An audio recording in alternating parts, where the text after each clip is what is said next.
찬양이 너무 감격스러워가지고 이 설교가 될지 모르겠어요. 여러분, 이스라엘 백성들이 출애굽을 해서 가나안 땅을 향해서 가는데 시내산에 머물게 되는데, 거기서부터 해서 계속 40년 동안 행진을 해서 모압 평지에 가게 됩니다. 모압 평지에 또 산이 하나 있어요. 느보산이라고 하죠. 모세가 비스가산이라고도 하는데, 거기 올라가서 요단강 건너편을 바라보고 그가 죽습니다. 거기서 바로 건너면 가나안 땅이에요. 40년 동안의 여정을 기록한 책이 민수기입니다. 그리고 하나님께서 그 여정 가운데 사람들이 죄를 짓잖아요. 죄를 계속 지니까 성막 제도를 주셨어요. 제사제를 주셔서 먼저 레인을 뽑으셔서, 레인은 이제 두 종류잖아요. 제사장 그룹이 있고, 아론과 그 아들들이 제사장입니다. 아론이 대제사장이고 아들들이 제사장이에요. 나머지 이제 레인들을 뽑아가지고 그들에게 이제 성막을 지고 옮기고 설치하고, 또 거기서 제물을 드릴 때 직접 이제 잡잖아요. 그럼 그걸 다 각을 떠가지고 나눠서 하나님 앞에 올려드리고, 하얀 옷을 입고 그렇게 했어요. 작업복이라고 할 수 있는데, 그런 일을 레인들이 했습니다.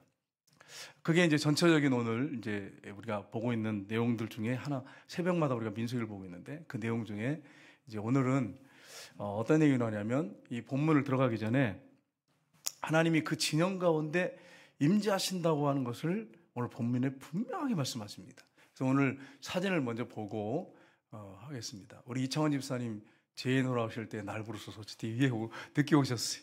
이남전대 한 분 더 위에 계세요. 지금 오늘 특성했어요. 이남전대가 무슨 말인지 모르시죠, 집사님? 우리 사진 한번 보겠습니다. 여기 보시면 진영이 이렇게 되어 있습니다. 그래서 그들이 이제 40년 동안 행군할 때 이 성막이 항상 중심에 있었습니다. 그리고 그 해막 문 입구 쪽에 모세와 아론, 제사장, 대제사장과 제사장들이 있었고, 그 다음에 이제 시계 방향으로 고핫 자손, 게르손 자손, 무라리 자손이 이렇게 질을 치고 설치도 하고 또 분해도 해서 다시 이동하고 이렇게 했습니다. 그리고 일대가 유다 지파, 이사갈 지파, 스불론 지파, 루벤 지파, 시몬 지파, 갓 지파, 시계 방향으로 돌아가요. 에브라임 지파, 므나세 지파, 베냐민 지파, 단 지파, 아셀 지파, 납달 지파, 동서남북 4대 지역. 그 다음 사진 한번 볼까요? 이게 행군 순서인데, 제일 앞에가 뭐가 나오죠? 행군을 이제 해요. 하나님이 이동해라 이렇게 하시면 이제 이동을 하는데, 제일 먼저 뭐가 선두에 섭니까? 언약궤, 법궤가 선두에 섭니다. 그 다음에 이제 일진이, 깡패 아니고 여러분, 일진이 그런 깡패 생각하면 안 돼. 맨 앞에서는 선발대, 선봉대 이렇게 말할 수 있죠. 그 유다, 이사갈, 스불론. 그 다음에 그 가운데가 게르손과 무라리 자손이 운반하는 성막, 이게 성막의 골조들, 그 다음에 이제 뜰의 휘장들, 뭐 이런 것들을 이렇게 그 게르손, 무라리 자손이 운반합니다.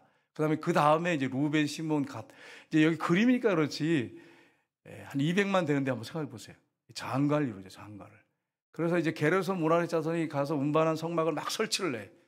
그러면 이제 그 다음에 고핫 자손이 법궤, 그리고 분향단, 물두멍, 또 금촛대, 또 쭉 있죠. 그런 게 안에, 성막 안에 번제단, 이런 것들을 갖다 들여놓습니다. 그리고 이제 또 시계 방향으로 이렇게 쭉 이렇게 동서남북으로 아까 그 진친 것처럼 그렇게 진을 칩니다. 그 다음 한번 볼까요? 이렇게 이제 그래서 낮에 같은 경우에는 구름 기둥이 쫙 올라가서 쫙 퍼져가지고 그늘을 만들어줬고, 그다음에 이제 밤에는 불 기둥이 있어서 추우니까 따뜻하게 해주고, 이렇게 하나님이 하셨어요. 그래서 그 다음 한번 보겠습니다. 이렇게, 이런 식으로. 이게 꼭 그게 아니고 이런 식으로 진을 쳤다. 그래서 여러분, 이게 지금 이쪽 지금 여러분이 보고 있는 게 동쪽이에요. 그 앞에 이제 모세, 아론 텐트가 있는 것 같습니다. 제가 보기에 그래요. 그래서 요거는 이제 이쪽 방향이 동쪽이에요. 앞에 부분이. 그렇게 해서 쭉 동서남북으로 진을 치고 있었습니다. 장관을 이죠. 이래서 한 200만이 거주한다고 생각해 보세요. 여러분, 구미 시민이 40만이잖아요.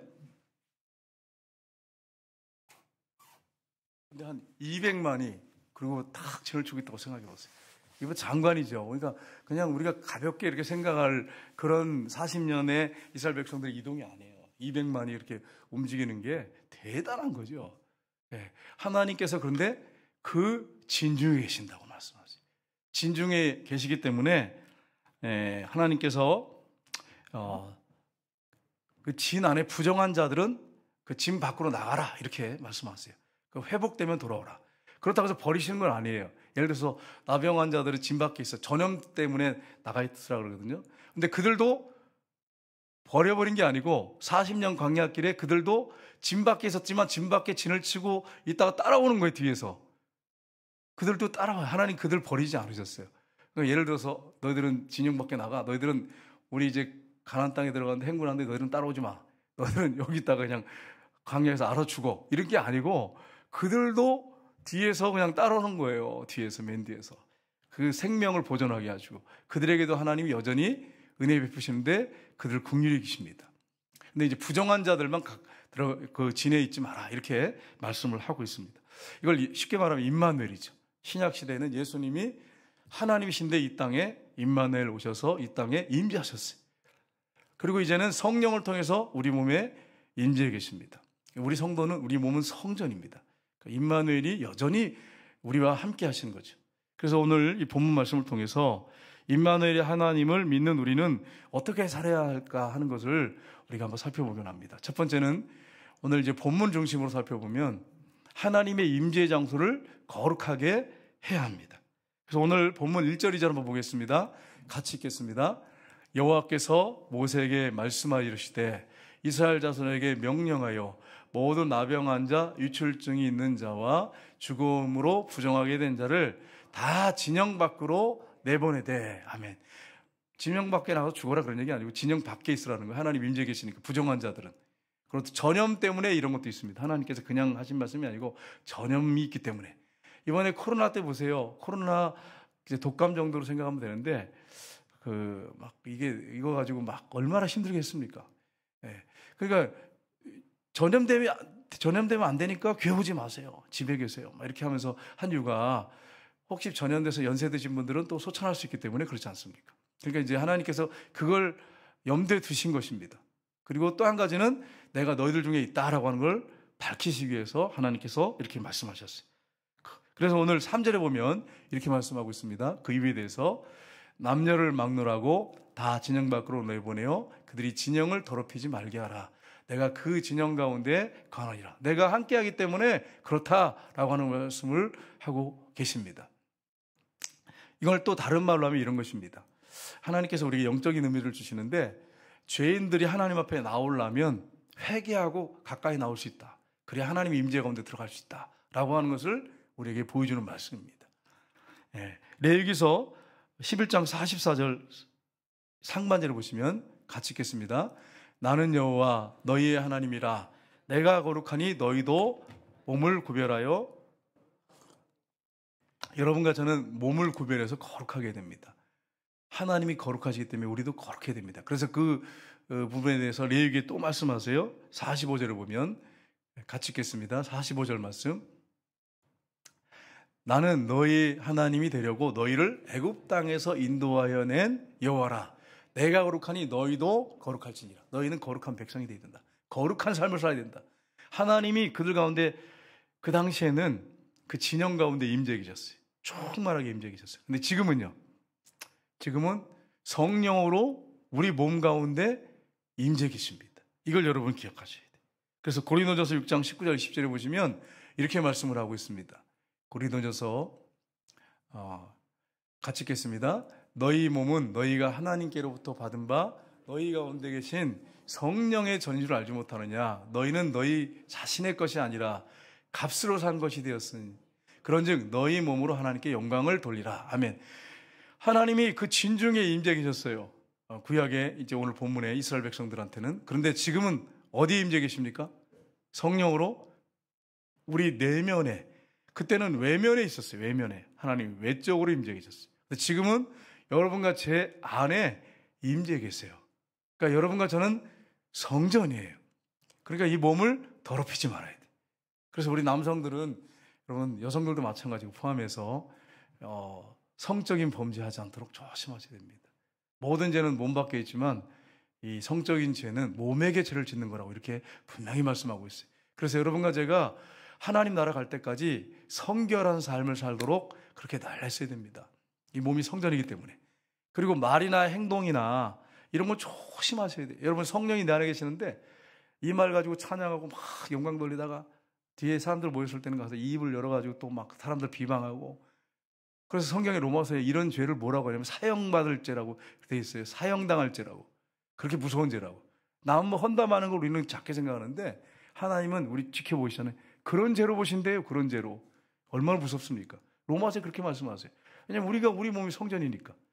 근데 이걸 이 입을 가지고 막 찬양하고 막 하나님 영광 돌립니다. 막 이렇게 해놓고서 사람들이 모이면 가가지고 그 집사 그거 못됐다고, 성격 더럽다고 막 이러면서 욕을 하면서 봉사 자기 멋대로 한다고 그러고 막 이렇게 하면서 욕을 하고 막 그러면 성령이 아니시잖아요. 내 안에 계시는데 다 아시잖아요. 그러니 여러분 그렇게 막 험담하고 욕하고 여러분 그렇게 하시면 되겠어요? 그러니까 저 여러분이 조심하셔야 돼요. 여러분 조심하셔야 돼요. 목사도 조심하셔야 되고 장로님들, 권사님들도 중직자도 조심하셔야 돼요. 지도자들 비방하는 거 조심하셔야 돼요. 장로님들 막 욕하고 뒤에서 이러시면 절대 안 돼요, 여러분. 입을 닫으셔야 돼요. 제가 이제 김재훈 목사님하고 이제 얘기를 하면서 교회 성도들이 잘못하면 어떡하냐 그러니까 집에 와서 사모하고 둘이 앉아 있어도 아무 말 안 한대. 성도에 대해서 뒤에서 둘이 앉아서 뒷담화 안 한대. 그래서 내가 진짜 목사라고 그랬어요. 여러분 진짜 그래요. 진짜 그래. 하나님이 아시잖아요. 그를 위해서 기도하고 그를 세워주려고 하고 그 다음에 하나님께서 그를 때가 되면 세우실 텐데 그를 세우실 능력이 하나님께 있습니다. 우리에게 있는 게 아니고 우리 말로 세우는 게 아니고 그를 세울 능력이 하나님께 있습니다. 하나님이 세우시는 거예요. 성령이 세우시는 거예요. 그러니까 여러분이 그를 위해서 기도해주고 섬기고 그렇게 해야지 뒤에서 욕하고 비판하고 그러면 되겠어요, 교회에서. 그러니까 여러분 전도에 여러분 모이고는 절대로 욕하고 그러지 않기를 주님으로 축복합니다. 그래서 누가 막 이렇게 험담하려고 시작하면 녹음기를 탁 키세요. 그래서 탁 조금 해가지고 이거 그 집사님한테 들려도 괜찮으시지요? 이렇게 하면 할까요, 안 할까요? 다시는 안 합니다. 다시는 안 해요. 그 앞에서. 그렇게 하지 말라는 얘기예요. 그렇게 하지 말라고. 하나님이 다 기억하시고 천사를 통해서 기록하고 계세요. 녹음하는 것보다 더 정확하게 기록하고 계세요. 한자도 토스지 하나 안 틀리게. 그런데 여러분 우리는 그거 생각 안 하고 그냥 험담하고 그러잖아요. 그러니까 누가 그런 사람이 있으면 이걸 탁 켜서 녹음을 탁 하세요. 그래가지고 그 사람한테 갖다 들려주겠다고. 그러면 여러분 다시 안 한단 말이에요. 그런데 왜 우리는 녹음 안 한다고 해가지고 막 그러냔 말이에요. CCTV 앞에서도 경건한데. 여러분 제가 말씀드렸잖아요. 우리 엘리베이터는 이 CCTV가 없었어요. 그래서 자유로웠어. 그래가지고 막 이렇게 해서 코드 이렇게 보고 막 이러다가 CCTV가 탁 생기니까 나 목사라는 거 알잖아요. 그러니까 막 경건하게 서가지고 이렇게 얼마나 경건한지 내 모습이 그렇게 경건한 거 처음 봤어요. 이렇게 해가지고 이렇게 탁 서가지고 기도하는 마음으로 이렇게.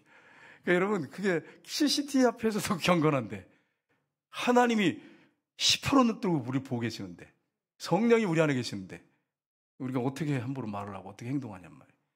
있을 수가 없는 거죠. 하나님 앞에 사는 사람들이 저 여러분이. 그러니까 여러분 이런 부분을 우리가 잘 생각하셔서 우리 안에 성령이 계시다라고 하는 걸 여러분 기억하시고 참 조심 있게 그렇게 사셔야 됩니다. 말도 조심하시고. 그래서 오늘 이제 이렇게 설교를 들으면 죄인오라 하실 때 날 부르소서 또 이렇게 고백하는 분이 계실 거예요.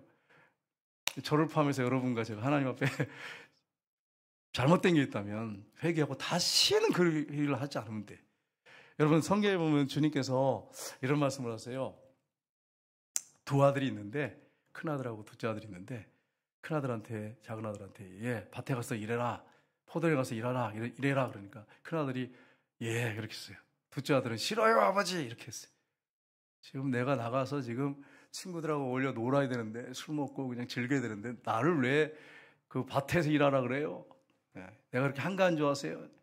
젊은 나이에 그렇게 거기다 밭에다가 시간을 보내면 되겠어요? 즐겨 하죠 아버지. 그런 마음을 갖고 나간 거예요.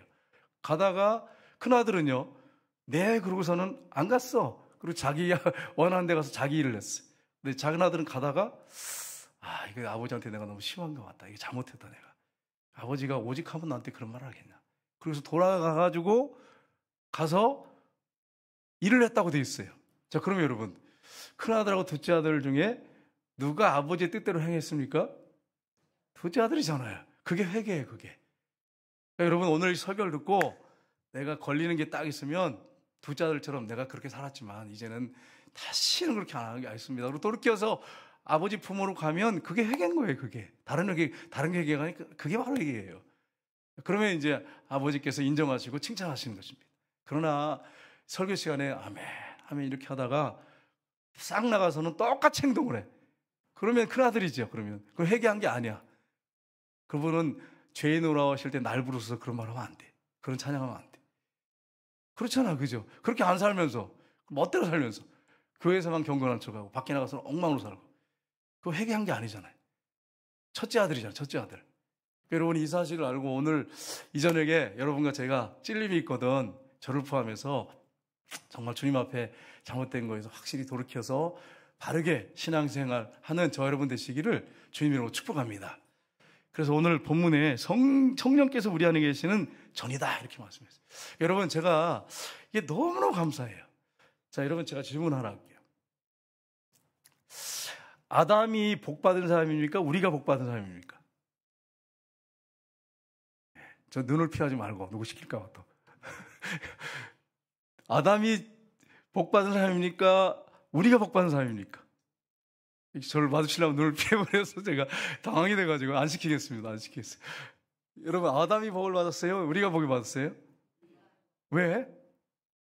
아담은 하나님이 창조할 때 죄 짓지 않은 상태로 완전히 그냥 오리지널 안에 그리고 딱 창조를 해놓으셨어요. 우리하고 아담하고 누가 더 복 있는 사람이고 더 여러분 정말 정말 하나님 보실 때 귀할까요? 아담도 귀하지만 제가 왜 이 질문한지 여러분 아시겠어요? 우리가 왜 더 귀하고 우리가 더 복 받았죠? 네? 대답하기 힘들죠.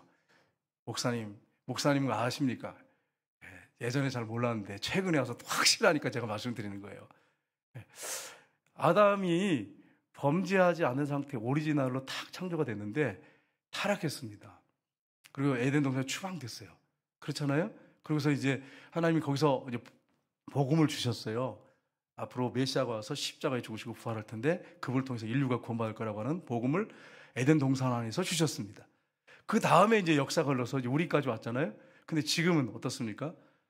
우리가 회개하고 죄인으로 오실 때 날 부르십시오 하면서 회개하고 주님 앞에 딱 고백하고 엎드리면 하나님께서 하나님 법정에서 나를 의인이라고 밖에서 선포하신 거죠. 법적인 선포라는 건 너 의인이야.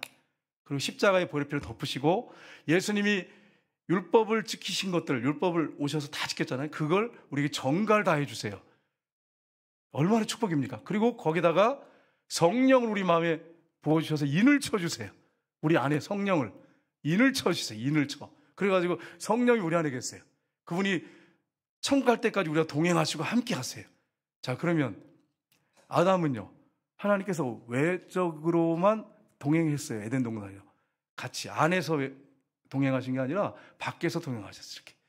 근데 지금은 성령이 우리 안에 들어와 사시고 우리를 하나님의 아들이라 딸라고 그렇게 부르세요. 의롭다고 하시고 하나님 아들 딸로 부르세요. 성령이 우리 안에 들어와서 지금 천국 갈 때까지 계속 그렇게 살다가 하나님 나라 가요. 그러니까 여러분, 아담이 복 있어요? 우리가 복 있어요? 우리가 훨씬 복 있죠. 나는 처음에는 아담이 복 있다고 생각했어요. 에덴 동산에서 제한짓군 상태로 만들어 놨으니 얼마나 복 있을까. 그런데 지금 성경을 아무리 봐도 우리가 복 있구나. 내가 복 있구나. 여러분과 저는 복이 있어요. 하나님이 그 보혈의 피를 덮으셔서 의의 옷을 입혀주시고 율법을 다 지킨 것을 다 전가해서 내가 의롭다고 본다. 네가 율법을 다 지킨 걸로 내가 본다. 이렇게 여겨주시니 그 예수님의 의를 갖다 우리에게 다 그냥 의의 옷을 입혀준 거지. 예수를 옷 입었다 또 이렇게 표현되잖아요. 이런 복을 받았어요, 저 여러분이. 그런 여러분과 제가 얼마나 큰 복을 받았습니까? 그러니까 여러분, 우리가 아무렇게나 살면 되겠습니까? 한번 생각해봐요. 세상에 나가서 안 믿는 사람은 똑같이 죄 짓고 그냥 똑같이 말하고 똑같이 행동하고 그렇게 해서는 안 되는 거죠. 안 믿는 사람들을 보세요. 죄 짓는 거 그렇게 막 그거 가지고 막 고민하지 않습니다. 그래서 합리화 또 시키고 갈등을 하겠죠. 양심이 있으니까. 근데 그냥 덮어버리죠. 그냥 세월이 가면 다 잊어버리고. 또 우리는요, 성령이 우리 안에 계시는데 지적하신단 말이에요. 그분이 깨닫게 하시고, 그러면 빨리빨리 회개하셔야 돼. 회개하시고 돌이키셔야 돼. 그리고 그분과 동행하셔야 돼. 성령님과. 그러니까 여러분과 저는 복 있는 사람입니다. 이걸 여러분이 기억하시고, 여러분이 거울을 한번 이렇게 집에 가서 보시고, 나는 인물도 잘생겼지만 난 정말 복 있는 사람이다. 저만 이렇게 기뻐하는데 여러분 별로 기뻐하는 것 같지 않네. 여러분 거울 보면 참 예쁘다, 잘생겼다, 그런 생각이 안 드시는가 봐요. 여러분 정말 감사하잖아요. 날 창조해가지고 이렇게 비록 다른 사람들 인정하지 않더라도 나는 날 인정할 수 있잖아. 내 안에 성령이 계시고 주님이 계셔서 이렇게 아름다운 모습으로 하나님 창조해 주셔서 너무 감사해요. 이렇게 하면서 얼마나 감사해요. 여러분 생각해 보세요. 그렇게 하나님 복 있는 사람으로 나를 그렇게 부르셨는데, 하나님 아들로 딸로. 그러니까 여러분 거울을 보시고 웃으시고, 나는 정말 복이 많은 사람이구나, 이렇게 선포하셔야 돼요. 선포하셔야 돼. 야, 나 형편없구나, 이렇게 보면서 고칠 때가 이렇게 많냐, 이렇게만 생각하지 마시고 하나님 앞에서 정말 복 있는 사람들이에요, 여러분. 그래서 저는 이 말씀을 이렇게 깨달으면서 너무 감사한 거예요. 난 정말 복 있는 사람이구나. 여러분도 복 있는 사람이에요. 두 번째는 하나님께서 하나님께 죄를 반드시 회개하고 피해 준 사람에게 보상을 해야 됩니다. 하나님께서 모세를 통해서 이스라엘 백성들에게 말씀하십니다. 한번 보겠습니다. 6절 7절 보겠습니다. 이스라엘 자손에게 이르라, 남자나 여자나 사람들이 범하는 죄를 범하면 여호와께 거역함으로 죄를 지으면 그 지은 죄를 자복하고 그 죄값을 온전히 갚되 5분의 1을 더하여 그가 죄를 지었던 그 사람에게 돌려줄 것이요. 아멘. 뭘 말씀하고 있습니까? 죄를 지면 회개하는데, 만약에 어떤 사람에게 죄를 지면 그 어떤 피해를 줬으면 거기에 5분의 1을 더해서 그에게 돌려줘라, 이렇게 말씀하십니다. 그러니까 여러분, 혹시 우리가 하나님 앞에 죄를 지을 수도 있지만 사람한테 죄를 지을 때가 있단 말이에요. 그랬을 때 여러분이 반드시 여러분 그분에게 사과를 하고 그분에게 피해를 입혔다면 여러분 반드시 보상해야 한다고 하는 것을 분명하게 말씀합니다. 작은 죄라도 쉽게 생각하시면 안 됩니다. 이사야 59장 1, 2절에 보면 이렇게 말씀하고 있습니다. 여호와의 손이 짧아 구원하지 못함도 아니요 귀가 둔하여 듣지 못하심도 아니라 오직 너희 죄악이 너희와 너희 하나님 사이를 갈라 놓았고 너희 죄가 그 얼굴을 가리어서 너희에게서 듣지 않으시게 함이니라. 아멘. 하나님이 우리의 기도를 못 들으셔서 응답 안 하시고 도우시지 않으시는 게 아니라는 거예요. 뭐 때문에 그렇다는 거예요? 우리가 하나님의 자녀인데 죄를 회개하지 않고 그리고 하나님 앞에 기도만 하고 있어. 그러면 이 죄악이 하나님과 우리 사이를 갈라놔가지고 하나님께서 우리 얼굴을 가려서 우리의 기도를 듣지 않으신다고 그렇게 말씀하세요. 여러분, 우리가 핸드폰은 지금은 뭐 웬만 어디든지 다 터지잖아요. 그래서 막 기지국을 다 세워가지고 다 터지는데 이게 한 10년 전만 해도요, 산속에 들어가면 안 터져. 이게 안 잡혀. 그래가지고 어떻습니까? 뭐 10년까지 갔거든. 5년 정도만 돼도 막 안 돼요. 안 터져. 이게 안 터져. 산속에 들어가면. 왜 그러죠? 왜 이게 안 잡히죠? 이 주파수가 이게 연결이 안 되잖아요. 이게. 그러니까 그냥 이거 전화해도 안 돼. 문자도 못 가. 얼마나 답답하겠어요.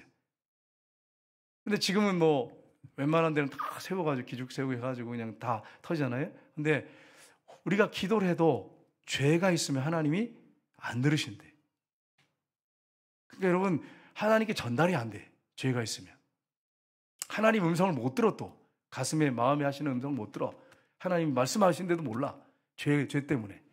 그래서 여러분과 제가 작은 죄라도 우습게 볼 게 아니라 철저히 그 죄를 하나님 앞에 회개해야 한다고 하는 것을 분명하게 말씀합니다. 그러니까 여러분, 기도만 생각하시면 안 돼요. 응답받을 것만 생각하지 말고 우리는 기도할 때 꼭 응답받을 것부터 생각을 해. 근데 여러분, 하나님과의 관계부터 먼저 생각하셔야 돼요. 내가 지금 하나님과 친밀한 관계 가운데 있는가? 회개하면 어떻게 하나님과 친밀한 가운데 있습니까? 있을 수가 없잖아요. 그러니까 먼저 기도하기 전에 여러분이 응답받을 기도 생각을 하지 말고 하나님과 내가 지금 가까운가? 하나님과 친밀감 가운데 있는가를 먼저 생각하시고, 내가 그 관계가 안 돼 있다고 생각한다면 엎드려서 철저하게 성령님의 도움을 구하면서 회개하시고 그렇게 죄를 고백하시고 기도하셔야 돼요. 그래야 응답받는다고 분명하게 말씀합니다. 작은 죄라도 여러분 쉽게 생각하시면 안 됩니다. 왜냐하면 하나님은 거룩하신 분이에요. 깨끗하신 분이에요. 의로우신 분이. 그러니까 여러분, 그렇습니다. 여러분, 제가 질문할게. 여러분 남편 중에 어떤 분이 화장실에 들어가도 모든 품목을 일자로 놔야 돼. 일자로. 일자로. 다 일자로. 줄을 맞춰가지고 그것도 다. 치약도 중간에 짜면 안 돼. 밑에서부터 다 짜도록 다 해놓고. 칫솔도 딱딱딱 순서대로 일자로 다 놓고. 화장실, 거실, 주방도 딱 와가지고 검사해서 냉장고도 딱딱딱 일렬로 맞춰서 안 돼 있으면 그냥 막 화를 내고. 그렇다고 한번 생각해봐요. 주방에도 그릇도 정확하게. 요즘은 그런 남자가 없지만 옛날에 그런 남자도 있었어요. 요즘에는 그랬다가는 밥도 못 먹으니까 좀 불쌍해 남편들이. 그때가 참 그 시절이 왔어 이렇게 생각할 수도 있지만 아무튼 그런 때가 있었어요. 근데 지금은 그게 안 통하잖아요.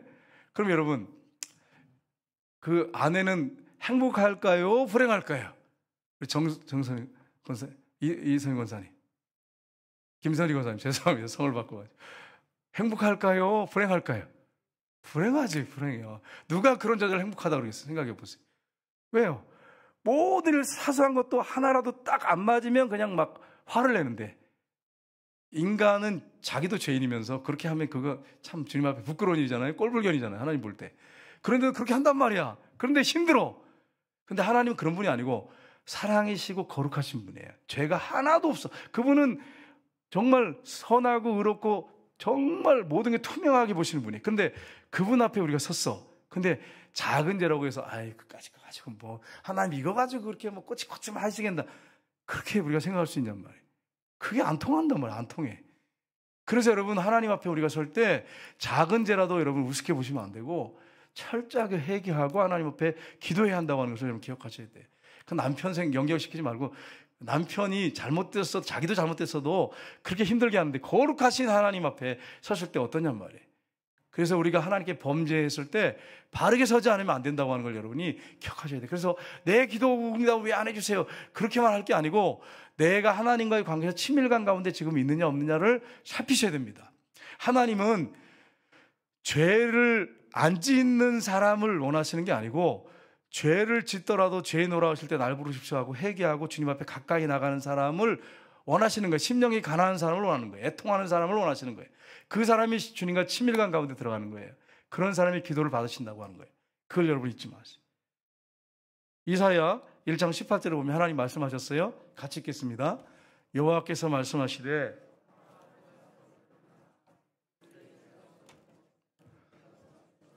진홍같이 붉을지라도 양털같이 희게 되리라. 아멘. 여러분, 우리가 죄를 졌을 때 회개하잖아요. 그러면 흰눈같이 양털같이 깨끗하게 해주신대. 예수님이 십자가에서 다 이루셨어요. 그 보혈의 피를 다 흘려가지고 우리가 죄를 지면 고백하면 그 보혈의 피를 덮어서 흰눈처럼 그렇게 시게 만들어준다고 이렇게 말씀했어요. 여러분, 양털같이 시게 해주겠다고 이렇게 말씀했어요. 얼마나 감사해요. 여러분, 그렇게 날마다 우리 죄를 씻잖아요. 그래서 예수님이 그 말씀하셨잖아요. 제자들한테 발을 씻어줬어요. 베드로가 뭐라 합니까? 주님, 절대로 나를 못 씻습니다. 예수님 뭐라고 말씀하세요? 내가 너를 씻지 않으면 너와 나하고 아무 관계가 없다. 그러니까 그러면 내 머리도 손도 씻어주옵소서. 그랬더니 목욕한 자는 발밖에 씻을 필요가 없느니라. 이렇게 말씀하셔서 발을 씻어주셨어요.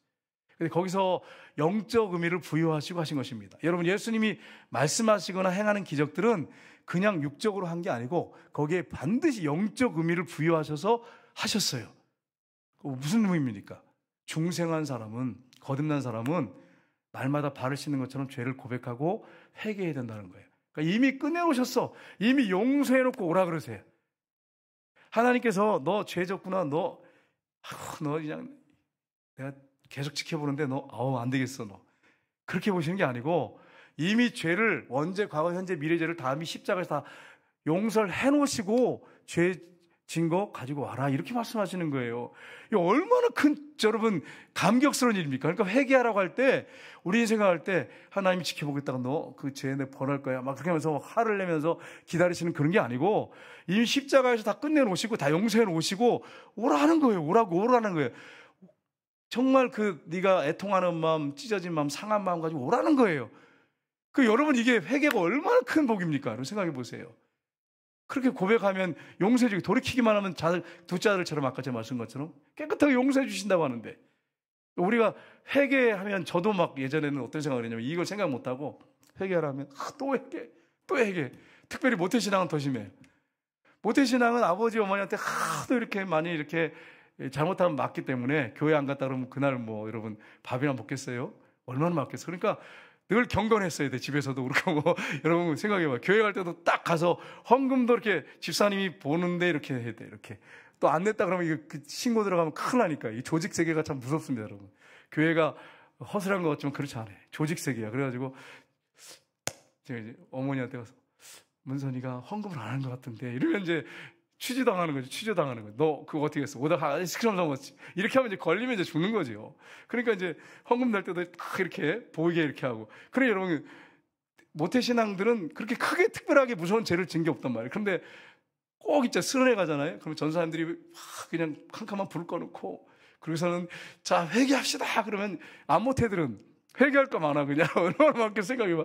회개할 게 널렸어. 근데 모태는 아버지 어머니한테 늘 그렇게 잘못하면 혼나고 주일날 가서 일찍 가야 되고 전도해야 되고 그렇게 해서 저도 기억에 저는 유치부터요 출석상 새벽기도도 안 빠졌어.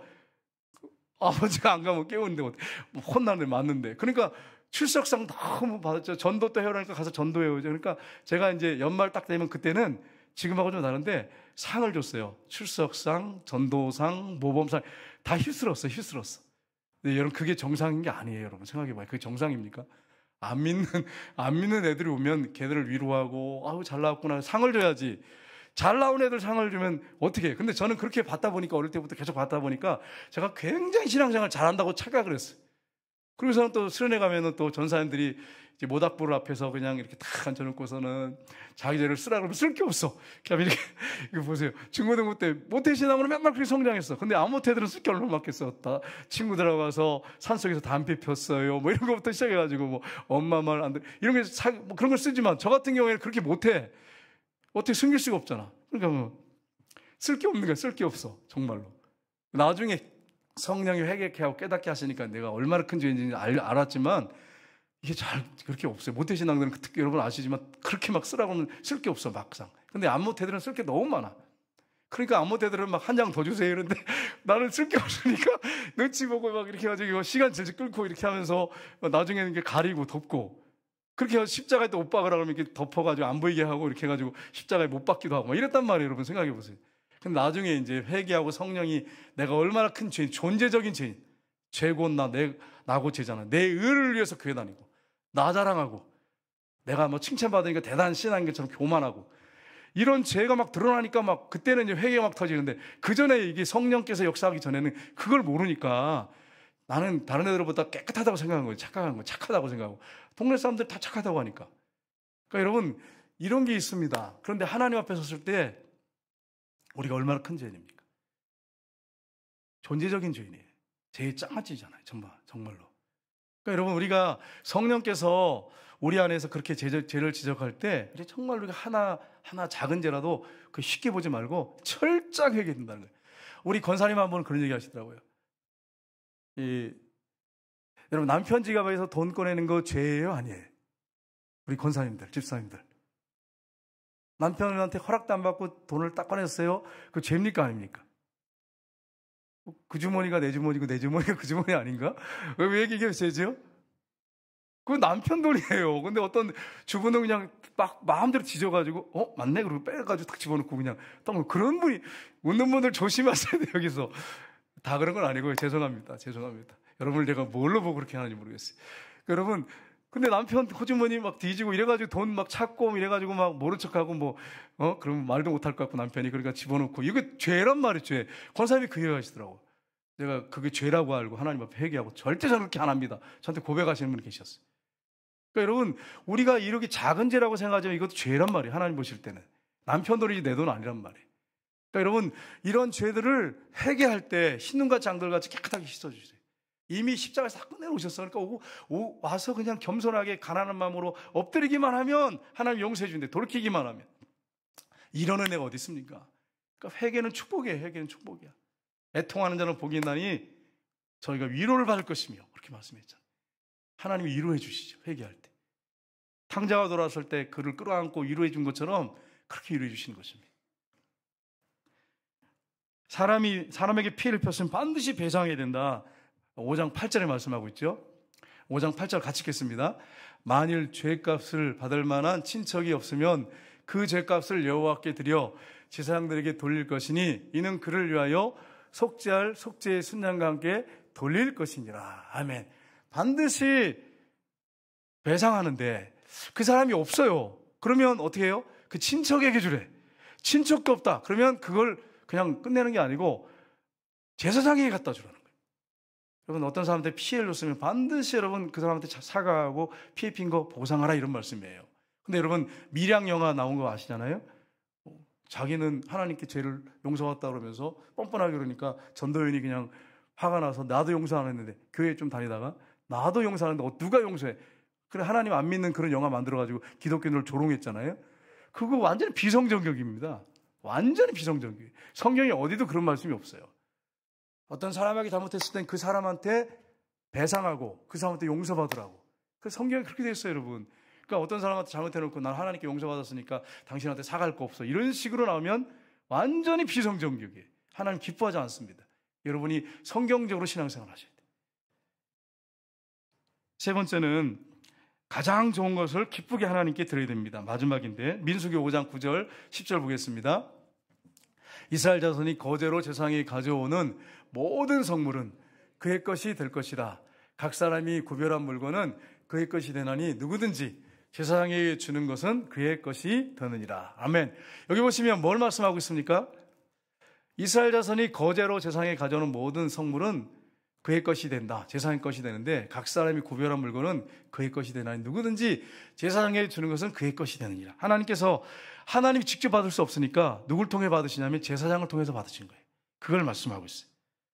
거제는 뭐냐면 제사장이 그것을 이렇게 위로 아래 이렇게 흔들어 드리는 거, 위아래 이렇게 하는 것이 거제입니다. 이거로 드리게 했습니다. 여러분, 하나님 앞에 드릴 때 가장 좋은 걸 드려야 돼요. 근데 이스라엘 백성들이 타락한 다음에 어떻게 했느냐? 말라기서 보면 하나님 성전문을 닫았으면 좋겠다고 말씀하세요. 왜? 말라기서 보세요. 1장 8절에 보시면 이렇게 되어 있습니다. 같이 읽겠습니다.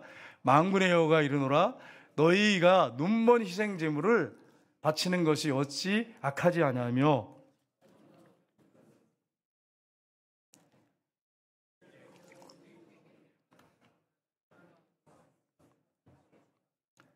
아멘. 하나님 앞에 가져오는데 뭘 가져왔어요? 제물 갖고 눈먼 거, 저는 거, 병든 거, 그런 걸 가져왔대요, 여러분. 그럼 총독에게 드려보라. 그러면 그가 기쁘게 받겠느냐? 총독도 안 받는데 내가 받겠느냐? 내가 어떤 하나님인데, 너희를 구원하는 하나님인데. 그렇습니다, 여러분. 우리가 하나님을 섬길 때 우리가 하나님을 정말 인격적인 하나님으로 우리는 우상 섬기는 사람들 아니잖아요. 인격적인 하나님을 섬기는 사람이에요. 다 보고 계신 하나님. 그럼 여러분, 하나님은 어떻게 해요? 나를 존중히 여긴 자를 내가 존중히 여겨주겠다 그랬어요. 그러니까 여러분, 하나님 앞에 우리가 최선을 다해서 정말 좋은 것을 하나님께 드리기를 기뻐해야 돼요. 하나님 앞에 감사한 마음으로 그렇게 하셔야 되는데, 많은 경우에 보면 하나님이 안 보인다고 해서 그냥 종교생활 하는 사람 많아요. 대충 해가지고 그냥 하나님 앞에 때우는 식으로 하면 절대 안 됩니다. 헌금 들 때도 여러분 정성을 다해 드려야 돼요. 감사하는 마음으로. 없는 분들은 안 드려도 괜찮은데 정말 정성을 다해 드려야 돼요. 근데 또 이런 것도 있어요. 마음이 있으면 돈 문제가 아니에요. 하나님은 돈 문제 가지고 그렇게 하시는 분이 아니에요. 중요한 건 마음이에요, 마음. 여러분이 돈이 2,000원, 3,000원밖에 없을 수 있어요. 1,000원, 2,000원. 근데 그걸 하나님 앞에 드릴 때 정말 정성을 다해서 그렇게 드릴 때 하나님 그걸 기쁘게 받으시는 거예요. 그러니까 여러분, 우리가 좀 조심할 부분이 있어요. 그게 뭐냐면, 예전에 어떤 집사님이 돈이 없어가지고 봉투에다가 이렇게 잔돈을 이렇게 넣어가지고, 돈이 없어가지고 잔돈을 넣어가지고 헌금했는데, 그걸 이제 목사님이 보셨나 봐요. 그래서 성결 시간에 참 그렇게 하시면 안 되는데, 아니 그래 동전을 갖다 헌금하는 사람이 있다고 이렇게 하신 거야. 그게 얼마나 큰 상처예요, 여러분. 생각해 보세요. 그분이 만약에 돈이 있는데 동전을 이렇게 넣어서 하면 그거 하나님 정말 무시하는 거예요. 그 돈 받지 말아야지. 근데 그게 아니고 자기가 돈이 없어서 잔돈을 넣어서 봉투에다가 그냥 넣을 수 없으니까 넣어서 이렇게 드렸어. 하나님 그러면 그거 기쁘게 받으셨을까요? 안 받으셨을까요? 기쁘게 받으셨죠. 근데 이제 목사님 눈을 볼 때는 그게 아유, 하나님한테 어떻게 저런 잔돈을 갖다 넣어드려? 그분의 형편을 모르니까 그렇게 한 거예요. 그러니까 여러분, 헌금을 드릴 때 사람에게 보이려고 드리지 말고 하나님 앞에 여러분이 헌금 드려야 돼. 인격적인 하나님 앞에. 그게 돈이 액수가 중요한 게 아니라고 제가 말씀드렸죠. 돈이 많으면 헌금 좀 잘 사는 사람 많이 드려야지 하나님 앞에. 돈이 많은데 그래 하나님 앞에 헌금하는데 식사비도 안 될 정도 돈을 매일, 어떤 분들은 예전에 보니까 부자인데도 1,000원짜리를 맨날 내는 분이 있어요. 하나님 볼 때 이거 얼마나 가증스럽겠어. 생각해 보세요. 친구들한테는 막 그냥 쓸 때 확확 쓰면서 몇만 원씩 식사 대접하고 막 이러면서 하나님 헌금 일주일에 한 번 드리는데 그거 1,000원짜리 매주 그렇게 드린 다음에 하나님 앞에 하나님 얼마나 가증스럽게 보겠어요. 근데 가난해가 돈이 없는데 하나님 앞에 1,000원짜리를 드렸다. 얼마나 그걸 귀하게 보겠어요. 없는데 그거 가지고 드리면. 그러니까 여러분이 자세입니다. 하나님 앞에 어떤 자세로 어떤 마음으로 드리냐는 거예요. 눈먼 거, 병든 거, 저는 거 이런 거 하나님 안 받는다잖아요. 나중에 말랍게 보면 성전문을 닫았으면 좋겠다 이러잖아요. 그러니까 저 여러분이 액수 문제가 아니고, 분명히 제 말씀인데 액수 문제가 아니고 여러분이 정성을 다해 하나님 앞에 드리든, 잘 사는 분, 돈 있는 분들 더 많이 드리고, 어려움 없는 분들은 좀 적은 돈이라도 드려야 돼. 근데 제가 왜 드리지 말라고 그렇게 했냐면 저도 돈이 없어 봤기 때문에 그래요. 그래가지고 저도 이번에 우리 장로님들 수련회 갔을 때 세계력교회 장로님들이 내오셔서 호텔에 다 가서 모여가지고 옛날 얘기하면서 이렇게 막 보냈어요. 그러면서 제가 그 얘기를 했어요. 제가 성가대 있을 때 거기 성계 대장님이 계시더라고. 성가대 있을 때 돈이 헌금을 낼 게 없어갖고 찔러가지고 집사님 1,000원만 빌려주세요. 이래가지고 이렇게 하고 어떨 땐 없어요. 이쪽도 없대. 저쪽도 없대. 찔러가지고 얘기했는데 이쪽도 1,000원도 없고 이쪽도 없대. 그래가지고 속으로 어떤 생각이 들냐면 다 보고 있잖아. 성가대가 이렇게 옆에 딱 이렇게 있으니 다 보고 있잖아요. 빈손을 넣었다가 뺄까 이런 생각을 다 했어요, 여러분. 오직했으면 그러진 않았습니다. 오해하시면 안 돼. 양심 있잖아. 근데 저는 그렇게는 안 했는데 어떤 목사님이 그러더라고요. 자기는 너무 가난해가지고 매일 헌금을 못 내니까 빈손 넣었다가 뺐다 그러더라고요. 난 너무 그 얘기도 가슴 아팠어요. 오직하면 그러겠어요. 여러분 생각해보세요. 그것도 한두 번이지. 매일 안 내고 있어. 보고 있어, 성도들이. 그 얼마나 부담스럽겠어요. 생각해보세요.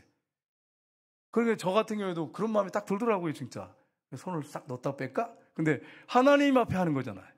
하나님 앞에. 그러니까 여러분이 이런 사실을 알고 우리가 헌금 드릴 때 하나님 앞에 정성을 다해 헌금 드려야 된다고 하는 걸 놓치지 마시고 작은 돈이라도 괜찮아요. 저는 절대 그 얘기 안 합니다. 왜냐하면 제가 없어 봤으니까 뭐 동전 500원짜리 하나라도 있으면 하나님이 나 이것밖에 없어요. 그리고 하나님 물질 주세요. 채워주세요. 그리고 드리면 되는 거예요. 그거 하나라도. 그러니까 여러분이 그렇게 막 헌금 드리는 걸 부담스럽게 생각하지 마세요. 없으면 하나님 나 하나도 없네요. 죄송해요. 없을 때도 있잖아요. 혹시 살다 보면. 그렇게 하면서 하나님 내 마음을 드려요. 사랑을 드려요. 그러면 되는 거예요. 여러분. 그러면 되는 거예요. 하나님 앞에. 있는데도 안 드리는 사람들은 진짜 하나님께서 이제 딱 헌금 딱 들어올 때 야, 네 수중에 지금 돈이 많구나. 이렇게 한번 큰 소리를 하셨으면 좋겠어. 그래 정신을 바짝 차리고 헌금하지. 예? 근데 어떤 분은 헌금 돈을 많은데 쓸 때 사람들한테는 그렇게 팍팍 쓰면서 하나님 앞에는 인색하게 드리는 사람, 벌벌 떨면서. 그래가지고 호주머니에 넣었다가 예전에 10,000원짜리 딱 넣으면 잘못 나왔네. 그래서 바꿔가지고 5,000원짜리 넣고 1,000원짜리 넣고. 이런 사람이 있어요. 이런 사람이 있어요. 양심에 걸리는 분이 있으면 회개하셔야 돼. 회개하셔야 돼. 하나님을 그렇게 무시하면 안 되잖아요. 정성을 다해드려요. 헌금을. 여러분 출애굽기 보겠습니다. 31장 1절 마지막 절인데 같이 읽겠습니다. 내 토지에 처음 거둔 열매에 가장 좋은 것을 가져다가 너희 하나님 여호와의 전에 드릴지니라. 아멘. 하나님 앞에 어떻게 드리라고요, 여러분? 가장 좋은 것을 드리라. 토지의 열매 중에 가장 좋은 것을 드리라. 여러분이 이제 텃밭을 가꾸는 장로님들 여기 계시고 집사님들 계시는데 추수감사절 때 뭘 갖고 오셔야겠어요? 많이 갖고 오라는 거 아니에요. 오해하시면 안 돼. 가장 좋은 것을 딱 눈여겨봤다가 내가 이거 하나님 앞에 드려야지. 그리고 가져와서 여기 드리셔야 돼. 그럼 그렇게 하셔야 돼요. 하나님 앞에 그렇게 드려야 돼. 그리고 첫 열매를 하나님 굉장히 기뻐하신다고 돼 있잖아. 첫 열매. 그러니까 여러분 월급 받으면 그렇게 자녀들을 훈련시키세요. 근데 참 자녀들도 요즘 아시잖아요. 말을 안 들어. 정말 지독하게 말을 안 들어. 이런 아시잖아요. 가슴 아프시죠? 그죠? 가슴 아프시죠? 첫 열매 드리라고 훈련시켜야 돼요. 월급을 받던 장학금을 받던 어떤 일하든 네 첫 거지고 그러면 하나님께 드려라. 하나님이 반드시 축복하신다. 보상한다. 여러분 그렇게 약속하셨기 때문에 하나님이 그렇게 하십니다. 여러분 전도사에 제가 할 때 이제 우리 아내하고 이제 결혼해갖고 이제 했는데 이제 전도사 월급을 딱 탔는데 제 마음이 갈등이 생기는 거야. 천열매인데 옛날에 들은 게 있잖아. 그래서 드려야 되나 말아야 되나 막 속으로 갈등하는데 여보 이거 천열매니까 하나 드려야 돼요. 이렇게 해가지고 근데 마음이 아까운 거야. 막.